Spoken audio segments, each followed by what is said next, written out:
High, তো this is my last video এই সেটআপটাতে। এই সেটআপের সাথে আমার সম্পর্ক কত বছরের? ২ বছর, ২.৫ বছর। এর আগে তো আরেকটা সেটআপ ছিল, তারও আগে আরও একটা সেটআপ ছিল। সো এবং এই সেটআপটাও হচ্ছে চলে যাচ্ছে আজকের পর। এই সেটআপটাতে অবশ্য মানে আহামরি তেমন কিছুই নাই। জাস্ট একটা বুকশেলফ। এই বুকশেলফটা দারাজ থেকে কিনছিলাম। তারপর হচ্ছে বেশ কিছু পোস্টার। তার মধ্যে এটা আমার খুব ফেভারিট ছিল, রিক অ্যান্ড মর্টি। যাই হোক, এই পোস্টারগুলো কোনোটাই নিতে পারবো না নতুন যে সেটআপে যাচ্ছি। সো একদম কমপ্লিটলি নিউ করে সাজাবো। মানে এই সেটআপটা যেই রুমে ছিল, এই রুমটাতে সূর্যের আলো খুব একটা প্রবেশ করতো না। যাই হোক, আর এই পাশে হচ্ছে আমার একটা টেবিল আছে। টেবিলটা আমি ফোন দিয়ে ছোট করে একটা ভিডিও করে আমি খুবই অগোছালো। তার মধ্যে ওই যে এখানে হচ্ছে অনেকগুলো পেপার রাখা। পেপার সবগুলা আমি পড়ে শেষ করতে পারি নাই। রিসেন্ট পেপারগুলা। কারণ হচ্ছে মাঝখানে কিছু গ্যাপ পড়ছিল, খুব অগোছালো অবস্থায়। আর এই হচ্ছে আমার table. Most of the time হচ্ছে এই যে ধরেন এই যে এখানে বসছি, আর হচ্ছে এই যে টেবিল। এখানে বেশ কিছু আমার বই, তারপর হচ্ছে এখানে কিছু পেপার আছে, কিছু শিট আছে। আর এই যে এটা আমি কখনো দেখাই নাই না, আমার বুকশেলফ আরো ওইদিকে পেছনে আরো আছে। এটা কি সাক্ষ্যয়নের বই? এমবাপ্পে। এমবাপ্পে তুমি তো থাকবা না। এমবাপ্পে তো পিএসজিতেই নাই। জাস্ট এখানে একটা লাইট, পেছনে একটা লাইট। আর আমি ইউজুয়ালি ভিডিও কিভাবে বানাই সেটা একটু বলি। আমার ধর এই যে আমার সামনে পিসি আছে, আমি কোনো একটা মুভি দেখলাম কথার কথা, বা কোনো র্যান্ডম কোনো একটা ভিডিও দেখলাম।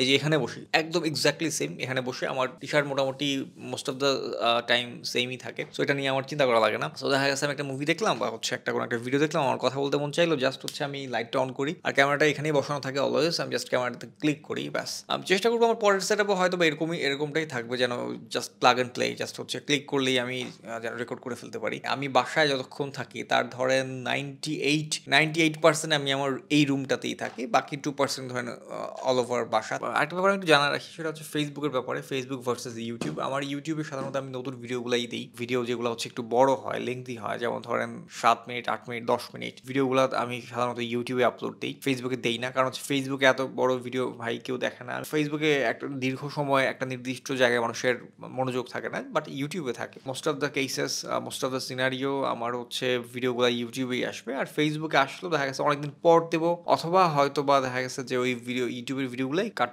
করে 1 মিনিট, 2 মিনিট, 3 মিনিটের বানায় তারপর হচ্ছে ফেসবুকে দেবো। ফেসবুকে নতুন ভিডিও আসার পসিবিলিটি খুবই খুবই খুবই কম। মাঝে মধ্যে হয়তো যদি মনে হয় যে একদম ফেসবুকে না দিলেই নয়, সেক্ষেত্রে দিতে পারি। একটা বলতে ভুলে গেছি যে এটা হচ্ছে আমার প্রিভিয়াস মাইক্রোফোন, আগের গব দা মাইক। এই মাইকটা যদিও এটা গব দা, এটা আমার খুব মানে বিরক্ত লাগতো, যে কারণে সবসময় মুখের সামনে আয়না রাখতে হয়। এটা এক। তার চেয়ে বড় কথা, এই মাইকটা অনেক কনভিনিয়েন্ট, যে একদম ছোট, তো ওজন নাই কোনো একটা, যে যখন খুশি তখন আমি মাথা নাড়াইতে পারতেছি, মুখ নাড়াইতে পারতেছি, এরকম নড়তে পারতেছি। বাট এটা এরকম সামনে থাকলে আমাকে এরকম রোবটের মতো বসে থাকতে হইতো। সো আমি মুভ করতে পারতাম না নিজের মনের মতো। আর থ্যাঙ্কস এ লট সবাই। আমি জীবনে কোনোদিন ভাবি নাই যে আমার মতো বোরিং মানুষের বা বোরিং কথাবার্তা মানুষজন মনোযোগ দিয়ে শুনবে। সেম ব্যাকগ্রাউন্ড, সেম মানুষ, সেম টি শার্ট, সেম কথা, ক্যামেরার কোনো মুভমেন্ট নাই, কিচ্ছু নাই। ইভেন মাঝে মধ্যে আমি ম্যাক্সিমাম টাইম আমি এডিটও করি না, জাস্ট হচ্ছে কাট করে দিয়ে দিই। তেমন কোনো স্পেশাল ইফেক্ট আমার ভিডিওতে থাকে না। তারপর যে মানুষ আমার ভিডিও দেখে, থ্যাঙ্কস এ লট। এই শুরু থেকে এখনো পর্যন্ত সাপোর্ট করে গেছেন। কত 5 সাড়ে 5 বছরের মতো হয়ে যাচ্ছে। 5.5 বছর, দ্যাটস হিউজ। দোয়া করবেন সবাই। বাই।